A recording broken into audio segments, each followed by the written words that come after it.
My name is David Redhawk, and 3 months ago I was stocking shelves at a King Soopers in Boulder, counting down the hours until my shift ended, and wondering if this was all my life would ever amount to. 28 years old, crashing on my sister's couch, screening calls from collection agencies. That's when my Uncle Frank mentioned the winter caretaker position at Ponderosa Pine Retreat, nestled in the forest between Medderland and Ward. The owner needed someone to watch over 5 rental cabins during the off-season, handle basic maintenance, deal with the occasional hardy visitor who didn't mind 20 below nights. Perfect for someone who needs to disappear for a while, Frank had said with that knowing look of his. What he didn't tell me was about the 6th cabin. Guests always asked about the 2nd cabin up the trail, the one with chains across the door and no lights inside. I told them what I was told. It was condemned, unsafe, left to rot in the snow. Still, more than once, visitors swore they'd seen people moving in there. Shadows drifting past the frost-covered windows, a faint glow like lantern light inside. One night, after a couple wouldn't stop pressing me about it, I decided to check. The snow was deep, the air sharp, and every crunch of my boots felt too loud in the silence. When I reached the porch, the boards sagged under my weight like they remembered too many steps. The windows were iced over, but something moved behind them. Shapes pressing against the frost, shifting close to the glass. I leaned in, breath fogging the pain. That's when a face slid into view. Cracked skin, gray as stone, lips pulled back in a grin too wide, too knowing. Its eyes were nothing but pits, blacker than the forest behind it. The next instant, the frost inside the glass melted in a long streak, as if something warm had just pressed its hand there. I staggered back, heart pounding, and the cabin was dark again. No shapes, no face, just silence. But when I turned to leave, I saw them. Fresh boot prints in the snow, leading from my cabin to this one. That was 2 weeks ago. The next morning, I found a manila folder wedged between my screen door and the frame. Winter Protocols, stamped across the front in faded blue ink. Inside were 7 handwritten pages, rules I was supposed to follow. Rules that Mrs. Brennan, the property owner, had apparently forgotten to mention during our brief phone conversation. The first page covered standard procedures: propane tank rotations, guest registration, contact information for the county sheriff. But the remaining 6 pages, those were different. Those were written in a shaky hand, like someone had been fighting to keep the pen steady. I thought about leaving that first morning after reading them. Loaded my old Subaru Outback, had my phone out to call Mrs. Brennan, and quit. But something stopped me. Maybe it was the way morning light filtered through the pine branches, casting everything in gold and green. Maybe it was the quiet, real quiet, not the city kind where sirens and traffic hum beneath everything else. Or maybe it was because I realized I'd spent so many years running from things that I'd forgotten what it felt like to finally have something worth protecting. Even if that something might kill me. The first rule seemed straightforward enough. Never enter cabin 6 after sundown. If you see lights inside, do not investigate. Call Mrs. Brennan immediately. I'd already broken that one, obviously. But reading it on paper, written in that trembling handwriting, made my stomach clench. Someone had underlined immediately 3 times, the pen pressing so hard it tore through to the page beneath. The second rule made less sense. Check all guest cabins at 3:17 a.m. every night. Count the windows from outside. There should be 6 windows per cabin. If you count 7 or more, retreat to your quarters and wait until dawn. Why 3:17 specifically? I've been doing my rounds at midnight, sweeping snow off the porches, checking that pipes weren't freezing. Nobody had mentioned this middle-of-the-night ritual. Rule 3 felt like paranoia. If guests report hearing children playing outside their cabins after 10 p.m., assure them it's wildlife. Do not mention that no children live within 30 miles of this property. The area was remote, sure, but not empty. Families visited Medderland, hiked the Indian Peaks. Kids could be camping, right? But even as I thought it, I remembered the sounds I'd been dismissing for weeks. High laughter echoing between the trees, too far from any campsite. Voices calling games I didn't recognize. I poured coffee from the pot I kept going all day, cheap Maxwell House that tasted like burnt dirt but stayed hot, and continued reading. Rule 4 made my hands shake slightly. The woman in the yellow coat will approach guests between December 15th and March 1st. She will ask for directions to her car. Direct her toward the main road, but do not offer assistance or follow her. She has been dead since 1987, December 20th, right in the middle of that window. I'd seen her twice already, though I hadn't connected the dots. A woman in a bright winter coat standing at the edge of the tree line near cabin 3. Both times she'd waved like she needed help, but by the time I'd grabbed my jacket, she was gone. The guests in 3 had mentioned her too, said she looked lost, asked if someone should check on her. Now I knew why my chest tightened every time I thought about that coat. Bright yellow, the kind worn in the 80s. Old-fashioned cut, too puffy, like something pulled from a thrift store. Or a grave. Rule 5 was simpler, but somehow worse. Do not acknowledge the children's voices after 10 p.m. Do not answer if they call your name. They know your name. My coffee went cold in my hands. Last Thursday, I'd heard my name carried on the wind, clear as a bell. "David, come play with us, David." I'd assumed it was guests trying to get my attention, maybe kids who'd seen my name tag. But thinking back, the voices had been off. Too old and too young at the same time. Like adults imitating children, or children who'd learned to speak from very old recordings. The 6th rule sent me to the window, scanning the forest. If you see campfires in the woods, they are not campers. Real campfires burn orange and red. These burn blue and white. Do not approach them.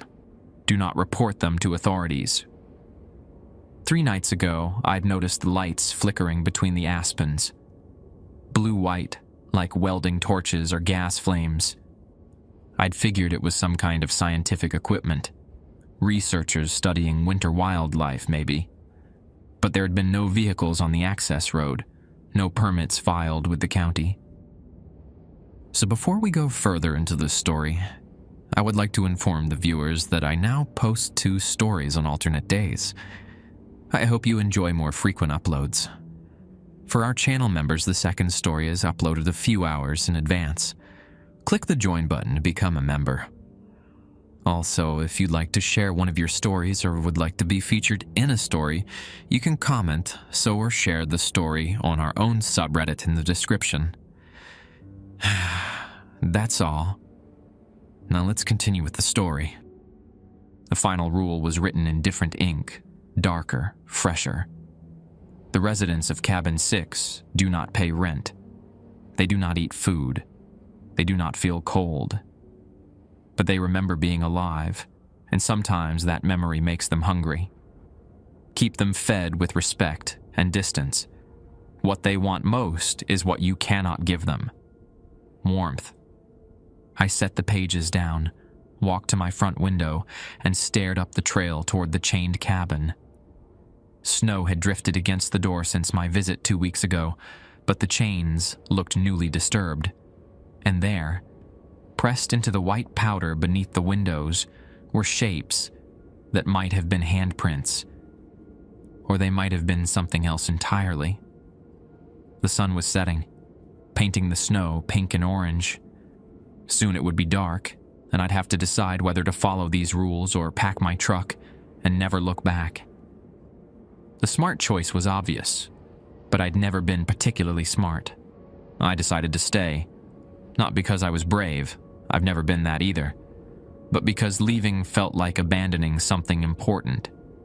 The rules sat heavy in my jacket pocket as I made my evening rounds, checking on the 3 occupied cabins.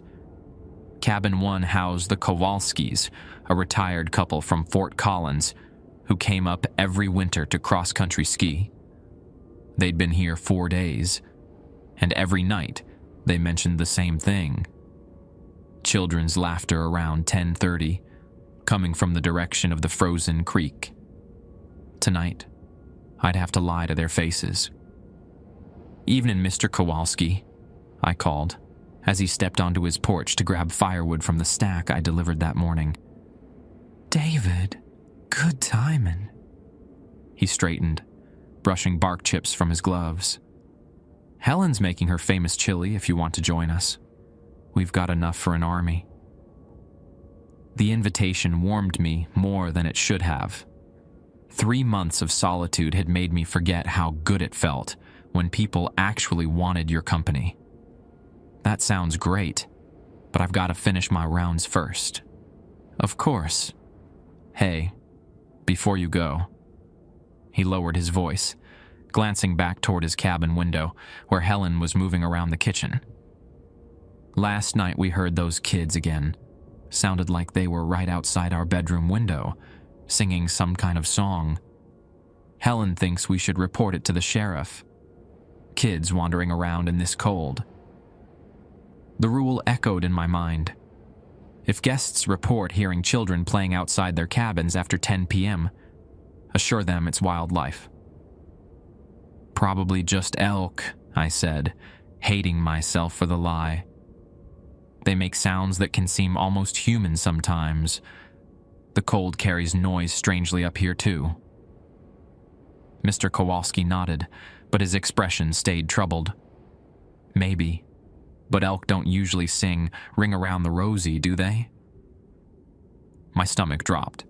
They were singing? Clear as day. All fall down, over and over. He shook his head.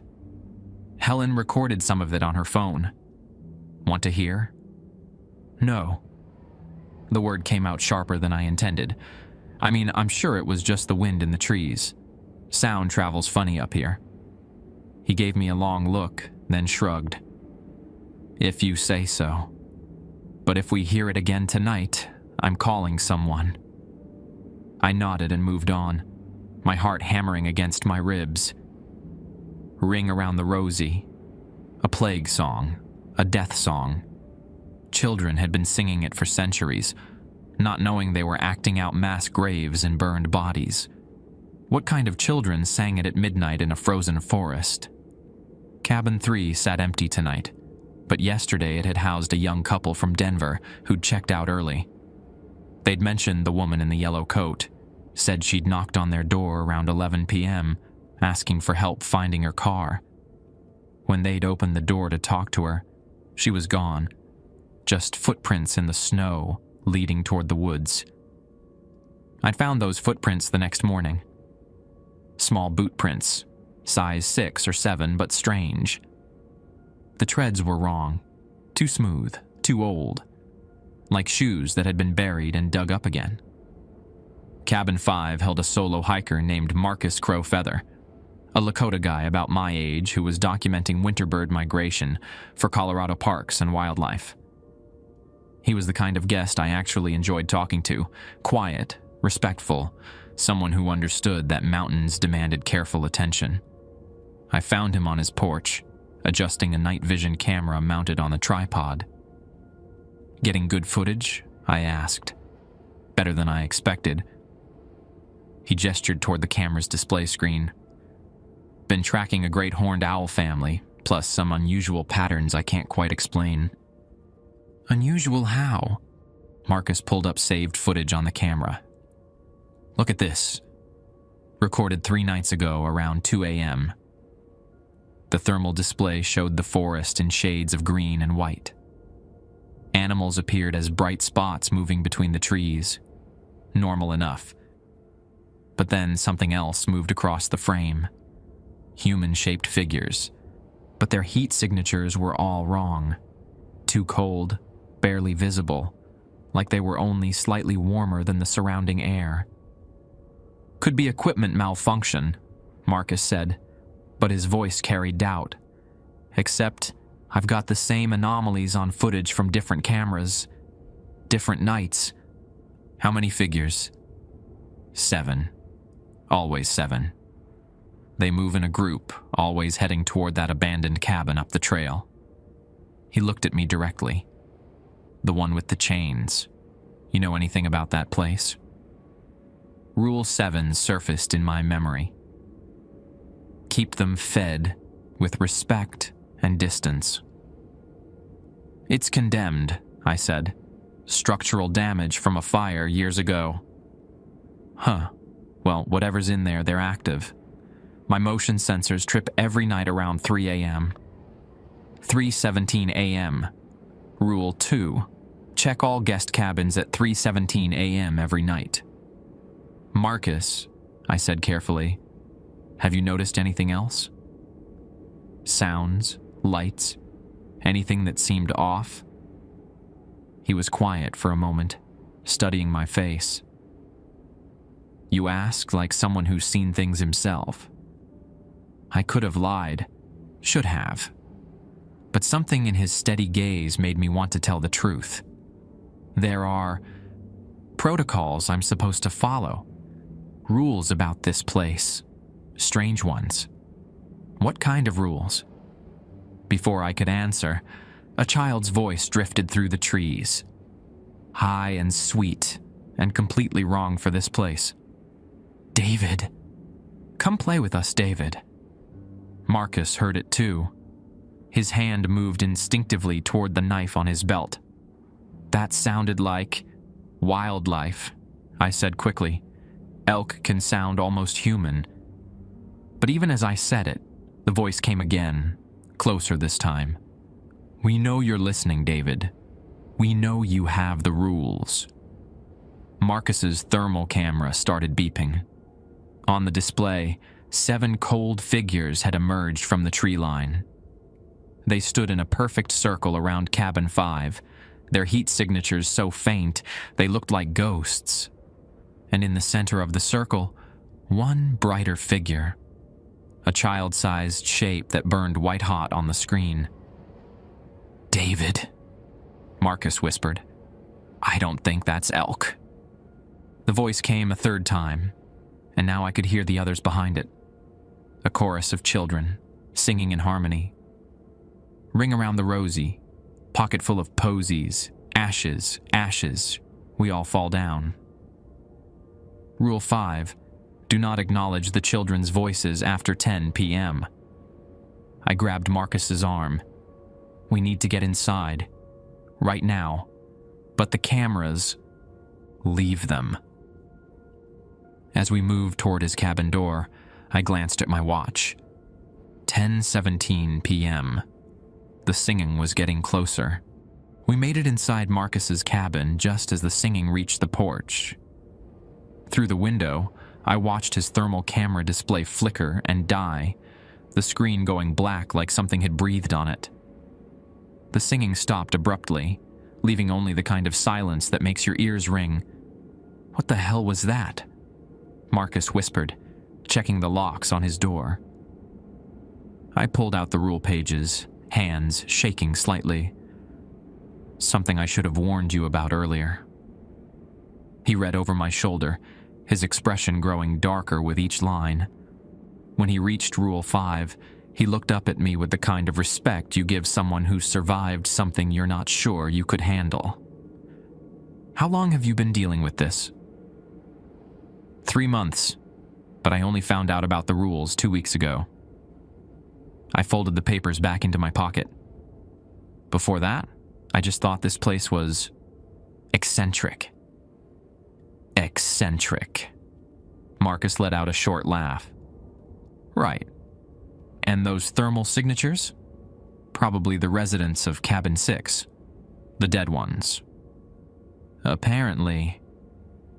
We sat in his small living room, the wood stove crackling between us. Marcus poured coffee from a camp percolator. Real coffee, not the instant garbage I'd been drinking. And we waited. Outside, something moved across the porch with soft footsteps. A child's voice, much closer now, whispered against the window glass. "We just want to play, David. Why won't you play with us?" Marcus reached for his camera bag. "I'm documenting this." "Don't." I caught his arm. Rule 5 says not to acknowledge them. Recording isn't acknowledging. "You want to test that theory?" He considered this, then set the camera aside. "Good point."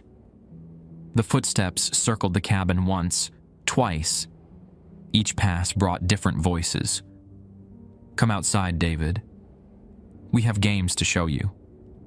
We've been waiting so long." "How many children died up here?" Marcus asked quietly. "I don't know. Mrs. Brennan never mentioned any history when she hired me. But someone knows. Someone wrote those rules." That was the question that had been eating at me for 2 weeks. The handwriting was old-fashioned, careful cursive like they taught in schools decades ago. But the paper was new, and that final rule about Cabin 6 had been added recently. Someone was still here, still updating the protocols. "Marcus," I said slowly, "your cameras have been recording for how long?" 3 weeks? And the thermal anomalies started when? About 2 weeks ago. His eyes widened as he made the connection. Right after you went to Cabin 6. The voices outside went quiet. I checked my watch. 10:47 p.m.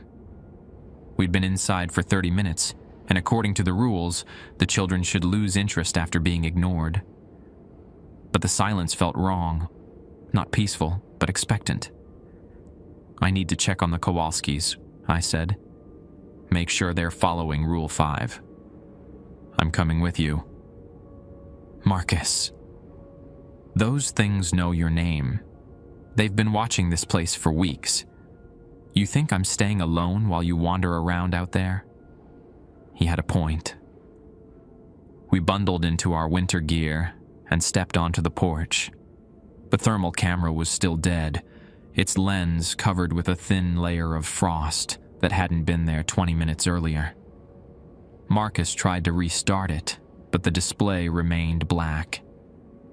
"Something drained the battery," he said. "These things run for days on a single charge. The walk to Cabin 1 took us past the trail leading to Cabin 6. I tried not to look, but movement in my peripheral vision made me turn. 7 small figures stood at the bottom of the trail, perfectly still. Children in old-fashioned winter clothes, wool coats and knit caps, boots that looked handmade. They watched us with the patience of things that had been waiting far longer than any living child ever could. "Don't look directly at them," I whispered. Too late. Marcus's voice was tight. "They're not looking at me, David. They're only looking at you." One of the children, a girl with pigtails and a red winter coat, raised her hand and waved. Her mouth moved in words I couldn't hear, but I could read her lips. "Soon, David. Very soon." We reached the Kowalskis' cabin to find Helen standing at their front window, phone pressed to her ear. Through the glass, I could see her talking rapidly to someone.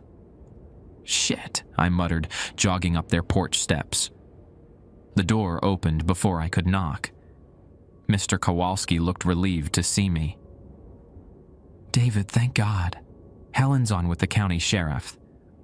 Those children were right outside our bedroom window, singing and knocking on the glass.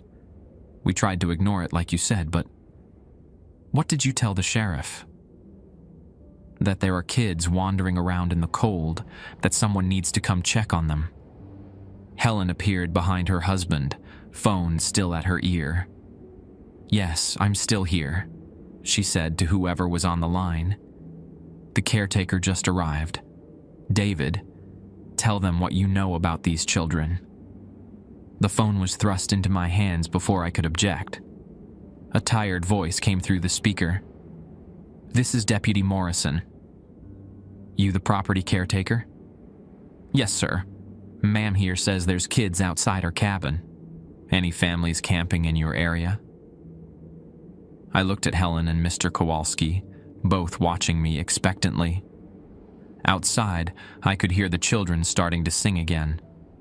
That same nursery rhyme, but with verses I'd never heard before. "Ring around the rosy, pocket full of posies, blood and bones and bodies." "Deputy Morrison," I said carefully, "there are no children on this property." "Come again?" "The guests are hearing wildlife. Elk, maybe mountain lions. Sound carries strangely up here, especially at night." "Sir, I've heard elk before," Helen interrupted loudly. "These were children singing."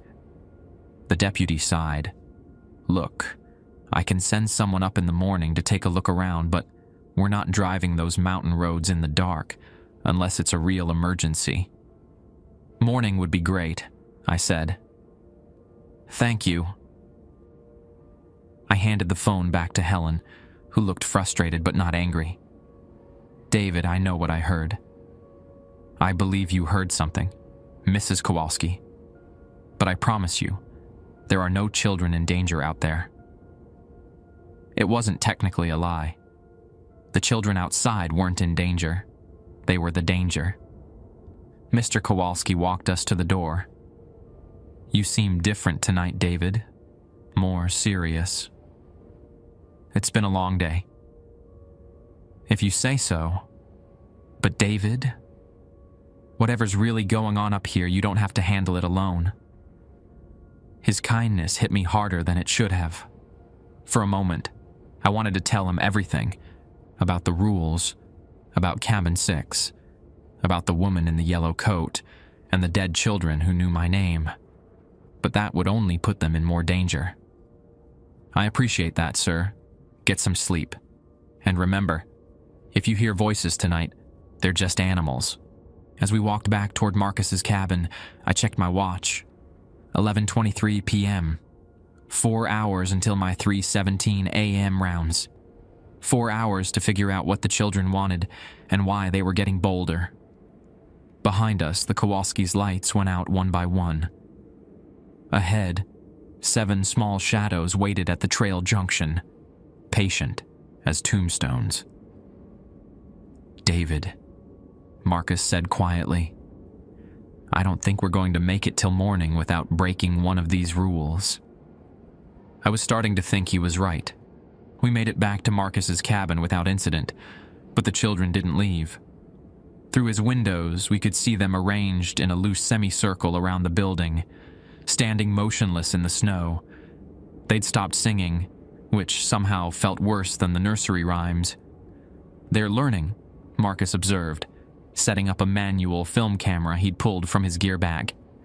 "Adapting their behavior based on your responses." That's not comforting. It's fascinating, though. These aren't mindless spirits. They're strategic. I envied his scientific detachment.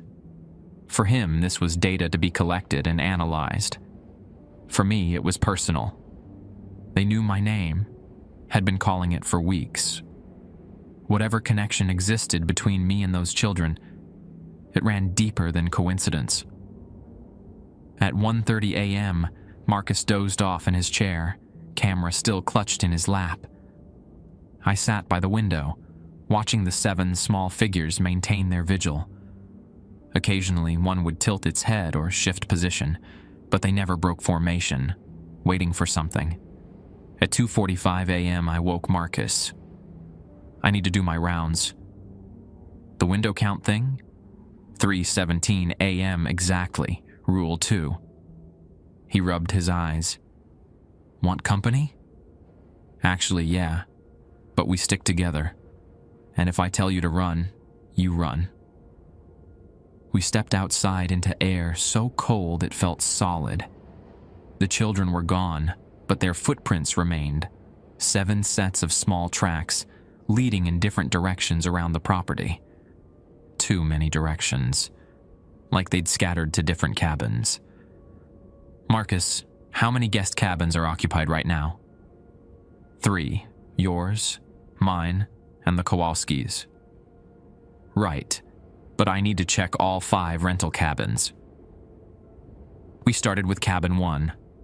From the outside, I counted windows. Front window, 2 side windows, back window, bathroom window, kitchen window. 6 total. Normal. Cabin 2 sat empty, but I counted anyway. 6 windows, all dark.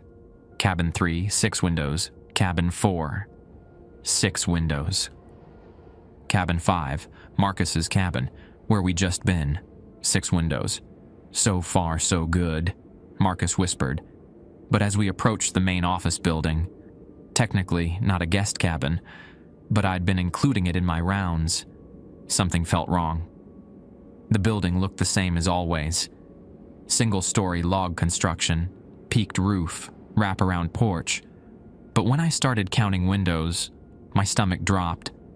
Front office window, 2 side windows, bathroom window, my apartment windows. 6 total. But there was another window, one I'd never noticed before. A small, square window set high in the gable end, glowing faintly from within. 7, I breathed. Where? Marcus followed my gaze. David, there's no window up there. I looked again. The 7th window was still there, still glowing. You don't see it? I see 6 windows, same as always. Rule 2. If you count 7 or more, retreat to your quarters and wait until dawn. We need to go. Now. But as we turned to leave, a woman's voice called from behind us. Excuse me. Could you help me find my car? The woman in the yellow coat stood at the edge of the parking area, exactly as the guests had described her. Bright winter coat, too puffy for modern fashion. Dark hair in an outdated style. She looked perfectly normal except for one detail: no breath vapor in the sub-zero air. Rule 4. Direct her toward the main road, but do not offer assistance or follow her. Your car is probably down by the main road, I called back, pointing toward the highway access. That way. Oh, thank you. She waved and started walking in the direction I'd indicated. Her footsteps in the snow sounded muffled, like she weighed almost nothing. Marcus watched her go. She's not making much noise for someone walking through foot-deep snow. Don't follow her. Wasn't planning to. We watched the yellow coat disappear into the trees. According to the rule, she'd been dead since 1987. A car accident, maybe, during a winter storm. Still looking for her vehicle 37 years later. Back at my apartment, I checked the time. 3:19 a.m. 2 minutes late. David, Marcus said, studying his film camera's exposure meter. Something's drawing a lot of heat from your building. What do you mean? The ambient temperature dropped 10 degrees while we were standing there. And look. He showed me the camera's built-in thermometer. It's reading 40 below, but the weather service had tonight at 20 below. I thought about the 7th window, the one only I could see. Something was inside my apartment. Something that consumed heat the way a fire consumed oxygen. We can't go in there. So what do we do? Stand out here and freeze? Before I could answer, children's laughter echoed from the direction of cabin 6. Not the haunting voices we'd heard earlier. This was genuine joy, the sound of kids playing together. Happy sounds that made the darkness feel even more wrong. They're celebrating something, Marcus said. A new sound joined the laughter. Adult voices, singing what sounded like a hymn. Deep, resonant voices carrying words I couldn't quite make out. The melody was beautiful, but sad, like a funeral dirge disguised as a lullaby. "How many people died in cabin 6? I asked aloud, not expecting an answer. But Marcus surprised me. "I did some research before coming up here. Local history, animal migration patterns, that sort of thing. There was a family that lived in this area back in the 1980s. The Hendersons. Mother, father, 5 children. What happened to them? House fire during the blizzard of '87. Same year your yellow coat lady died. Nobody found the bodies until spring." He paused, processing his own words. "David, what if cabin 6 isn't abandoned? What if it's just occupied by the wrong tenants?" The singing from cabin 6 grew louder, more voices joining the chorus. Men, women, children, all harmonizing in that strange, beautiful dirge. And underneath it all, a sound that made my teeth ache. Wood creaking and groaning, like a house settling after a fire. "We need somewhere safe to wait until dawn," I said. "Your place? Something's in there. Something that shouldn't be. My cabin. The children were circling it earlier. Kowalski's. I'm not putting them in danger." Marcus checked his watch. 5 hours until sunrise. We could try the storage shed behind the office. It wasn't ideal, but it was shelter. We made our way around the building, avoiding the areas where I'd seen the children's footprints. The shed was cramped but solid, filled with maintenance equipment and spare linens. More importantly, it had no windows to count. We settled in among the paint cans and snow shovels, listening to the ongoing celebration from cabin 6. The hymn had shifted into something that sounded almost like a wedding song. Joyful, anticipatory. "Marcus," I said, "I think they're planning something. Something that involves me." "What makes you say that?" "They've been calling my name for weeks. They know I found the rules, and now they're celebrating like Christmas morning." He was quiet for a long moment. "David, when you went to cabin 6 that first time, did you touch anything? Take anything?" "No, I just looked through the window." I paused, remembering. But I did lean against the glass, and something inside pressed back. "Contact." "What?" "You made contact. In a lot of traditions, that's an invitation, or a binding." The singing from cabin 6 reached a crescendo, then stopped abruptly. In the sudden silence, I heard footsteps approaching the shed. Slow, measured steps, adult-sized. "David," a woman's voice called softly. Not one of the children. "David, we need to talk." The footsteps stopped directly outside the shed. Marcus gripped his camera tighter, knuckles white in the dim light filtering through gaps in the wooden walls. I held my breath, waiting. "I know you can hear me, David." The voice was calm, patient, older than the children, but carrying the same otherworldly quality. "My name is Eleanor Henderson. I wrote the rules you've been following."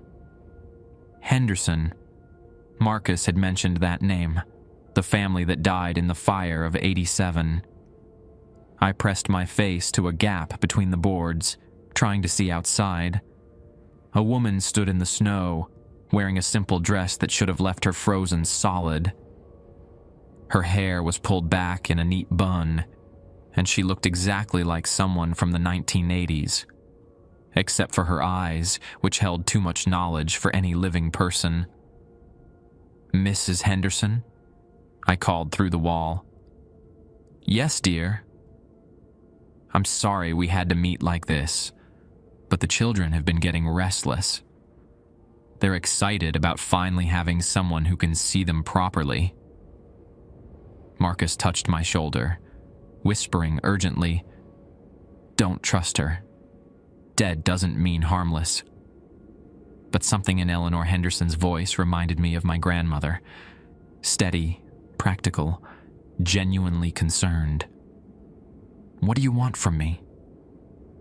"To explain what's happening, and to give you a choice." "What kind of choice?" "Step outside and I'll tell you."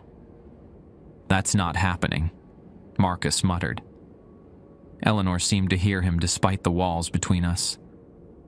"Your friend is wise to be cautious. But David, you've already made contact with us. The binding has begun, whether you acknowledge it or not." The binding. Marcus had mentioned that too. "When I touched the window?" "When you pressed your hand against the glass and my husband pressed back. That's when you became part of our story." I remembered the face I'd seen, the frost melting in a handprint shape. "Your husband is the one I saw." "Frank, yes. He's been watching over the property since we passed, making sure no one else gets hurt the way we did. The rules were my idea. Frank wanted to scare people away entirely, but I convinced him there had to be a better way. Rules to keep the living safe while allowing us to remain." Marcus was frantically scribbling notes in a small notebook, documenting everything. His scientific mind needed to process this logically, but I was operating on pure instinct now. And my instinct said Eleanor Henderson was telling the truth, or at least part of it. "Why me?" I asked. "Why not the previous caretakers?" "Because you saw us, really saw us. Most people look right through ghosts, even when we're standing inches away. You not only saw Frank, you acknowledged him. That recognition creates a bridge." "What kind of bridge?" "The kind that lets us borrow warmth from the living. Just a little. Just enough to feel human again for brief moments." Her voice carried a desperate edge now. "You can't imagine what it's like, David. 37 years of existing without heat, without the simple comfort of warm skin. We're so cold. Always so cold." Understanding hit me like a physical blow. That's why the temperature drops around cabin 6. You're pulling heat from everything nearby. We try to be careful. Take only what we need. But the children. Eleanor's voice trailed off. "What about the children?" "They died young. They don't understand restraint the way Frank and I do. When they get excited, they draw heat too quickly, too much. They nearly froze that couple to death 3 weeks ago. The couple who'd checked out early from cabin 3. They'd mentioned being unusually cold during their stay, their heater running constantly but never quite warming the place." "Mrs. Henderson," I said carefully, "what exactly are you asking me to do?" "Let us share your warmth properly. Not stolen, but given freely. A few hours each night, enough to feel alive again. In exchange, we'll protect this property and everyone on it. No more accidents. No more close calls." Marcus was shaking his head violently, making cutting motions across his throat. But part of me was considering it. These weren't monsters. They were a family trying to hold on to their humanity after an unimaginably tragic death. "What happened to you?" I asked. The real story, not just house fire. Eleanor was quiet for a long moment. When she spoke, her voice carried decades of grief. "Christmas Eve, 1987, worst blizzard in 50 years. Our heating system failed, and Frank was trying to repair it while I kept the children warm by the fireplace. The wind shifted, blew smoke back down the chimney. Carbon monoxide." "You all died in your sleep?" Frank and I realized what was happening, but too late. We were already too weak to get the children out. We held them as the poison did its work, promised them we'd all stay together forever. "And you have?" "Yes. But being together and being alive are very different things." I thought about the celebration sounds we'd heard earlier. They were singing, because they thought I was going to help you. They're children, David. They believe in happy endings. And if I say no, then we continue as we have, following the rules, trying not to take too much, hoping the next caretaker might be more understanding. She paused, but the children are growing stronger, more willful. I don't know how much longer I can control them. As if summoned by her words, the children's voices rose from the direction of Cabin 6. But this time they weren't singing nursery rhymes. They were calling my name in unison, over and over. David, David, David. They're hungry, Eleanor said sadly. So very hungry for warmth. Marcus grabbed my arm. David, don't. Whatever you're thinking, don't.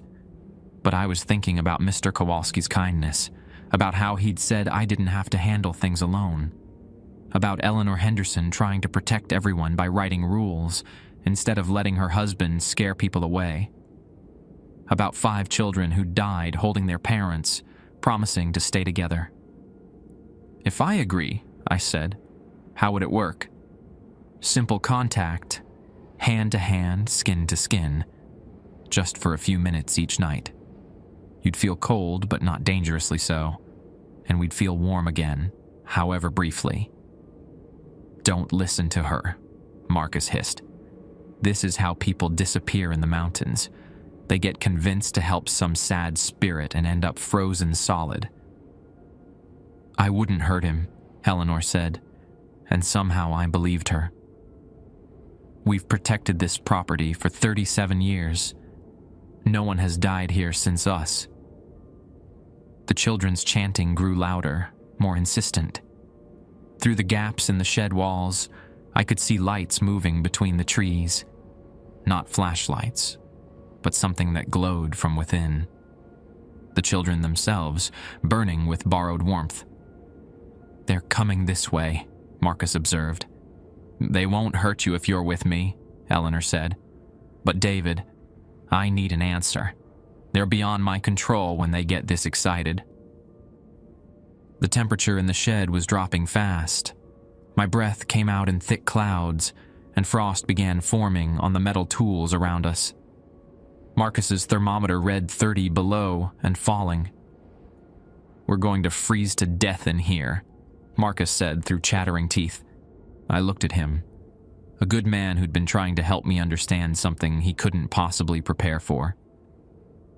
Then I thought about the Kowalskis, asleep in their cabin, trusting me to keep them safe. Mrs. Henderson, I called. I need a guarantee. If I help you, you protect everyone on this property. Guests, staff, anyone who comes here. No exceptions. You have my word. And the children listen to you again? No more taking heat without permission? Yes. I stood up, ignoring Marcus's protests. Then I'll help you. But we do this my way, with my rules. What rules? I decide when, where, and how much. This is voluntary, not compulsory. And if anyone gets hurt, anyone at all, the deal is off. Agreed. I reached for the shed door, but Marcus caught my wrist. David, this is insane. Maybe, but it's also the right thing to do. How can you be sure? I thought about it for a moment. Because 37 years ago, a mother wrote down rules to protect strangers from her own children. That's not the action of something evil. Marcus released my arm reluctantly. If you die, I'm putting it in my report exactly as it happened. Subject froze to death, trying to help ghosts. Fair enough. I opened the shed door and stepped into the night. Eleanor Henderson stood exactly where she'd been, patient as a saint. Behind her, 7 small figures approached through the snow, their bodies glowing faintly with stolen heat. Thank you, David, Eleanor said softly. You don't know what this means to us. But as she reached out her hand to mine, I noticed something that made my stomach clench. Her shadow, cast by the children's glow, fell in the wrong direction. Not away from the light source, but toward it. Like she was absorbing light instead of reflecting it. "Mrs. Henderson," I said slowly, "how long have you been lying to me?" Eleanor's face didn't change, but the air around us grew colder. The children stopped their approach, standing perfectly still like someone had pressed pause on a film. Even the wind died, leaving us in complete silence. "What makes you think I'm lying, dear?" Her voice remained calm, grandmother sweet, but now I could hear something underneath it. Something that had never been human. "Your shadow. It's falling toward the light, not away from it." She looked down at her shadow, then back at me with what might have been approval. "You're more observant than most." "So you admit it?" "I admit that some parts of my story were simplified for your comfort." The children began moving again, but differently now. Their movements were too fluid, too coordinated, like marionettes controlled by a single puppeteer. The basic facts remain true. We died in 1987. We've been here ever since. And we are very, very cold. Marcus stepped out of the shed behind me, camera ready. "David, step back." But I couldn't move. Eleanor's eyes held mine with an intensity that felt physical, like hands gripping my shoulders. "You've already agreed to help us, David. The contract is sealed." "What contract?" "I didn't sign anything." Verbal agreements carry weight in our realm, especially when made with genuine intent. She smiled, and for the first time I saw her teeth. Too white, too sharp, filed to points like a predator's. "You offered to share your warmth freely. We accept." The temperature plummeted. My exposed skin burned with cold so intense it felt like fire. Beside me, Marcus's camera froze solid, the metal cracking with tiny pinging sounds. "You're not the Henderson family," I managed through chattering teeth. "Oh, but we are. Or we were. Death changes people, David, especially when that death comes with such regret." One of the children stepped forward, the girl in the red coat I'd seen earlier. Up close, I could see her face clearly. Beautiful bone structure, dark eyes, skin like porcelain. But her expression held intelligence far beyond her apparent age, and when she smiled, she had the same pointed teeth as Eleanor.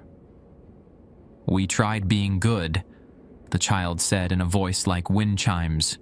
"Followed our own rules, took only what we needed.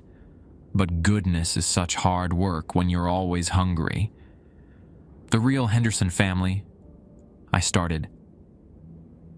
"Died exactly as I described," Eleanor interrupted. "Carbon monoxide poisoning, Christmas Eve, 1987. But what I didn't mention is what happened after. How we clawed our way back from whatever place the dead go to. How we fought to stay together, to stay aware, to remain in the world we knew." Marcus was trying to back away, but the cold had seized his muscles. "David, we need to run." "Running won't help," Eleanor said gently. "You're already bound to us. The moment you offered aid, you became part of our family. That's not how agreements work. It's how they work in our world." She stepped closer, and I could feel heat leaving my body with each inch she gained. "You've been feeding us for weeks without knowing it. Every time you walked past Cabin 6, every time you thought about us, every time you spoke our names, you've been calling us closer." The pieces clicked together. That's why the children knew my name. That's why they've been getting stronger, more solid, more hungry. Eleanor reached out her hand again. "One touch, David." That's all we need to complete the binding. Then you'll understand everything." "Don't," Marcus whispered. His lips were turning blue, but he kept his camera pointed at Eleanor. "Whatever they really are, they're not trying to help you." But I was starting to understand that running wasn't an option. The cold was too intense, sapping my strength with every breath. Eleanor and her children had been feeding off my proximity for weeks, growing stronger while I grew weaker. The rules hadn't been protection. They'd been instructions for fattening prey. "The previous caretakers," I said. "What happened to them?" "Some left quickly. Smart ones who sensed something wrong and trusted their instincts." Eleanor's smile grew wider. "Others stayed longer, tried to help. They're with us now in Cabin 6, keeping us warm from the inside." The horror of it hit me like a physical blow. "You've been collecting people." "We've been collecting family. Frank and I and our 5 children weren't enough to sustain ourselves. We needed more warmth, more life force, more love." She tilted her head, studying me with those 2 knowing eyes. "You have so much love to give, David. I can feel it radiating from you even now. Love for your guests, for this place, for the idea of doing something good with your life. That's what you feed on. Not just warmth. Caring. Caring is what makes the warmth sustainable. It's what lets us drain someone slowly, gently, over months instead of minutes." She gestured toward the children, who had formed a circle around us. "Each of these little ones represents someone who chose to help a family in need. A maintenance worker who wanted to fix our broken heater. A social worker who thought she could help us process our trauma. A priest who believed love could heal any wound." Marcus made a strangled sound. "How many?" 17 total, counting Frank and myself. We're quite a large family now." I thought about Mrs. Brennan, the property owner who'd hired me over the phone. "Brennan doesn't know, does she?" "Mrs. Brennan thinks this property has unusually high turnover in winter staff. Seasonal depression, isolation, the usual explanations people give when someone disappears in the mountains." Eleanor stepped closer still. "She's never actually visited during winter. Smart woman." The cold was making my thoughts sluggish, but I forced myself to focus. The thermal camera footage Marcus recorded, the heat signatures moving toward Cabin 6. Previous caretakers joining the family, their life force burning bright for one last time before becoming part of us forever. "You're not ghosts," Marcus said through blue lips. "You're something else." "Where would people become when they refuse to let go?" Eleanor said. "When love turns to hunger and grief becomes appetite. We're what happens when a family decides that being together matters more than being human." One of the children, a boy who couldn't have been more than 8 when he died, stepped forward and took my left hand. His touch was like ice, but beneath the cold I felt something else. A desperate, aching loneliness that had been growing for 37 years. "We don't want to hurt you," the boy said. "We just want you to stay." Another child took my right hand. Then another wrapped arms around my waist. Their combined touch sent frost spreading up my arms, but also flooded me with emotions that weren't my own. Love, loss, the kind of need that would do anything to fill itself. "David!" Marcus tried to move toward me, but the remaining children blocked his path. "Fight them!" But fighting required energy I no longer had. The children's touch was draining more than heat. It was pulling at something deeper. My memories of warmth, of human connection, of every moment when I'd felt truly cared for. They were feeding on my capacity for love itself. Eleanor placed her hand on my forehead, and suddenly I could see Cabin 6 as it really was. Not empty or abandoned, but full of people. families of every description, all sitting around a fire that burned with blue-white flame. They looked happy, content, finally warm after decades of cold. Their eyes were the same blue-white as the fire, but they smiled when they saw me. "This could be your home too," Eleanor whispered. "No more loneliness, no more uncertainty about your purpose. Just endless warmth and the knowledge that you're helping others feel complete."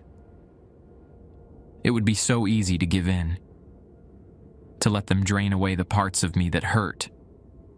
The shame about my failed relationships, the guilt about never living up to my potential, the constant fear that I'd never find where I belonged. They could take all of that and leave me with simple contentment. But Marcus was still fighting to reach me, still trying to save someone he'd known for less than 12 hours. His loyalty, his refusal to abandon me even in the face of something impossible, reminded me of something important. Real love doesn't consume. It gives. "No," I said through lips that barely worked. Eleanor's expression shifted, showing disappointment but not surprise. "I had hoped you'd choose to join us willingly. It makes the process so much more pleasant." "David," the boy holding my hand said sadly, "why won't you stay with us?" Because staying meant Marcus would die too. Because the Kowalskis deserve to wake up safe in the morning. Because real families don't trap people. "I'm sorry," I told the boy, "but you're not actually children anymore." And that's when I made the only choice I had left. I broke free. Not through strength. I had none left, but through something Eleanor and her stolen family hadn't expected. I stopped fighting the cold and embraced it instead. Let it fill me completely, accepting the pain and the numbness as my own choice rather than something being done to me. The children's grips loosened in surprise. They were used to people struggling against them, trying to preserve their warmth. They weren't prepared for someone who willingly gave up their heat to something else. "Marcus," I gasped, the propane tank behind the office. He understood immediately. While the entities were focused on my sudden change in behavior, he stumbled toward the building's rear where emergency heating supplies were stored.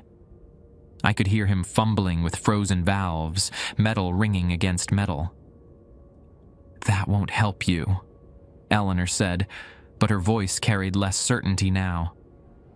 "Fire can't hurt us. We've already been burned." "Not trying to hurt you," I managed through chattering teeth. "Trying to give you what you actually need." The boy holding my hand tilted his head. "What do you mean?" "You're not evil. You're just lost, scared.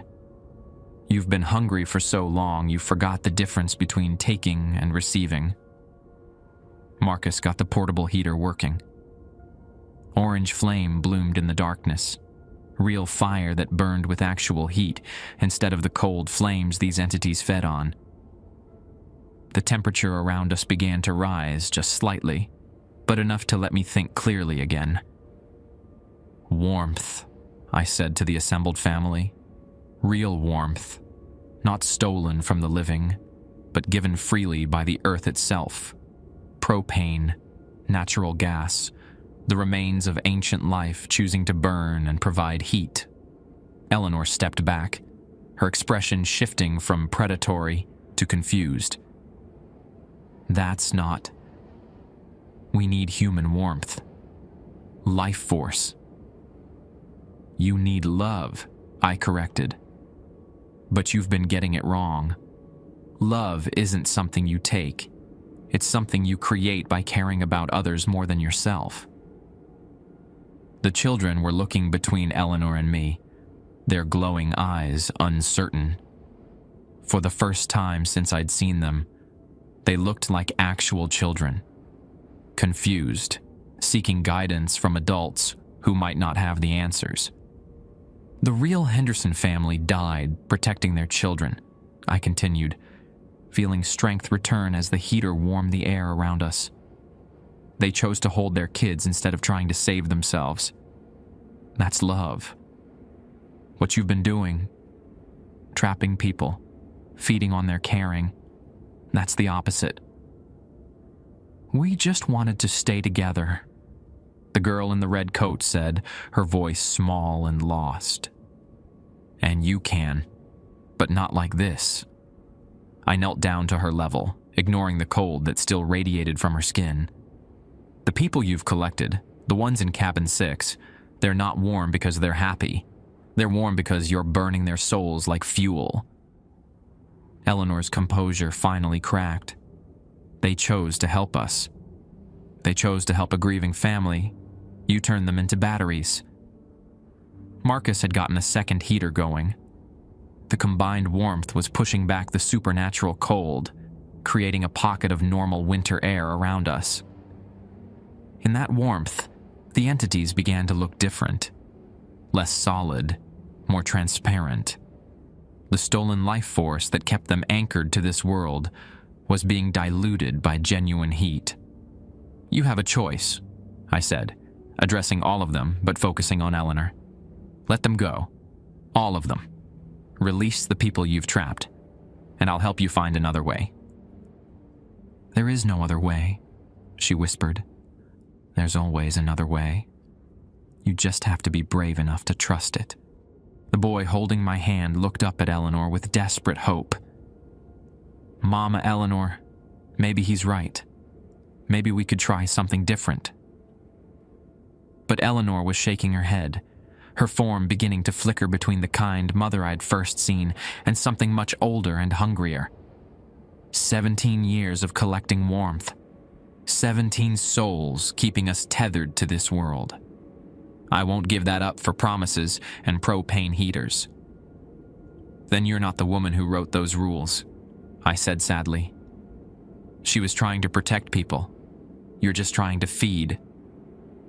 The children were looking at Eleanor with growing uncertainty. They'd been following her lead for so long they'd forgotten they could make their own choices. But now, faced with an alternative to endless hunger, some of them were wavering.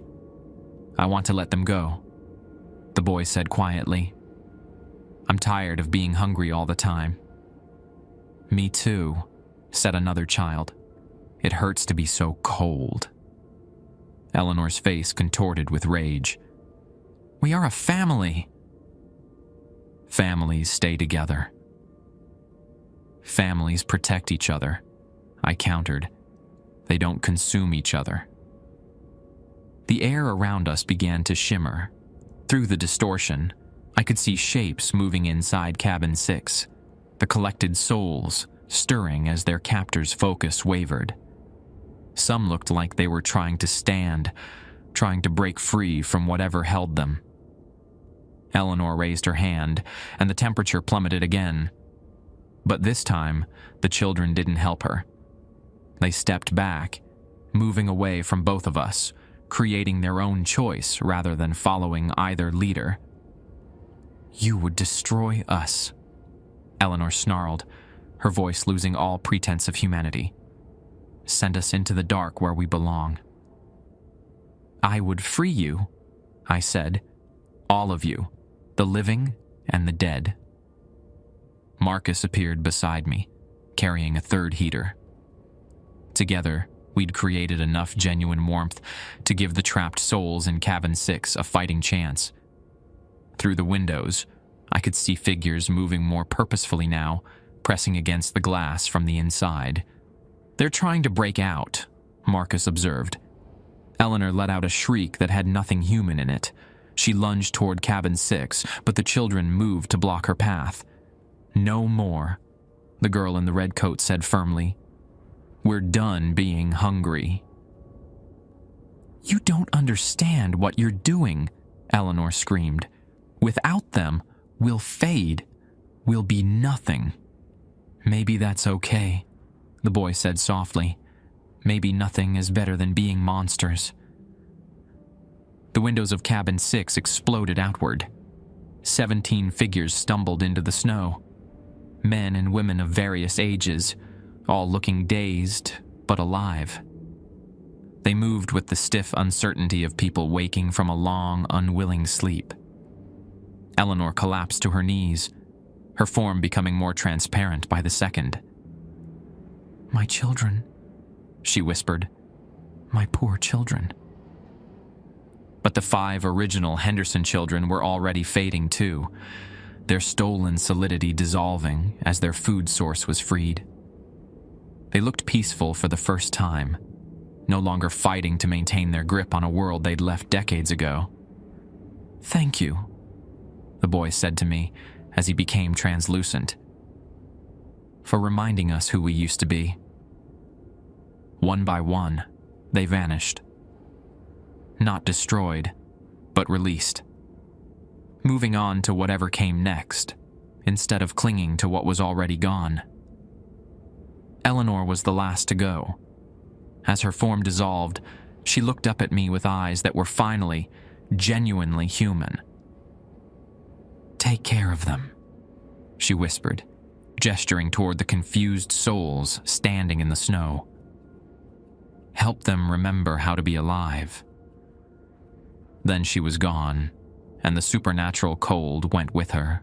The freed souls stood blinking in the light of our heaters, looking around as if seeing the world for the first time in years. A maintenance worker in coveralls, a woman in a social worker's badge, a priest still wearing his collar. 14 others, all trying to remember who they'd been before becoming fuel for someone else's desperate love. "Are you all right?" I called to them. The priest looked up, recognition slowly dawning in his eyes. I think so. How long have we been?" "Various lengths of time," I said gently. "But you're free now. All of you." Marcus was already on his radio, calling for emergency services. 17 people appearing out of nowhere in the middle of winter would require some creative explanation.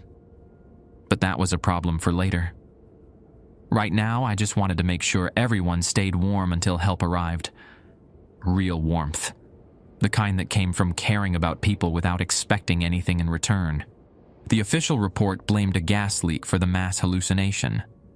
17 people, including myself and Marcus, had supposedly been affected by propane fumes that caused shared delusions and temporary memory loss. The county sheriff, Deputy Morrison, seemed relieved to have any explanation that didn't involve supernatural phenomena. The freed souls adapted to modern life with varying degrees of success. Father Miguel returned to his parish in Pueblo, though he never quite explained his 5-year absence. Sarah Chin, the social worker, moved to Denver and started a non-profit for missing persons. The maintenance worker, Pete Yazzie, stayed in the area and now runs a heating repair service that's booked solid every winter. They all remembered fragments, the cold, the feeling of being held against their will, the gradual loss of themselves. But the details faded like dreams, which was probably for the best. The mind protects itself from memories too strange to process. Mrs. Brennan sold the property 6 weeks after the incident.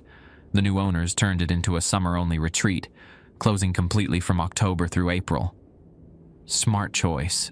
I stayed until spring, partly to help with the investigation, and partly because leaving felt like abandoning something important. The rules I had been given went into a filing cabinet at the county office, labeled as evidence in an ongoing case that would probably never be officially closed. Cabin 6 was demolished in February. The construction crew found nothing unusual in the foundation. No bodies, no evidence of the fire Eleanor had described. Just old concrete and decades of accumulated snow. Whatever had anchored the Henderson family to that place was gone. Marcus published his research 6 months later. He framed it as a study of mass psychological events in isolated locations, complete with thermal imaging data and audio recordings. The scientific community found it fascinating from an anthropological perspective. None of them questioned why his equipment had malfunctioned so consistently, or why the temperature readings showed patterns that defied basic physics. We stay in touch. He sends me updates on his bird migration studies, and I tell him about whatever job I'm working. Normal conversations about normal things, though we both know we shared something that most people would never believe. The Kowalskis still ask about me whenever they visit the area. They rent cabins at different properties now, but they always mention the helpful young man who took such good care of them during that strange winter. Mrs. Kowalski insists I saved their lives somehow, though she can't explain exactly how. Some truths don't need explanation. I've been thinking about Eleanor Henderson's final words. Help them remember how to be alive. It's become something of a personal mission. I work with search and rescue teams now, helping find people who've gotten lost in the mountains. Real people with real families who are worried about them. The work feels right.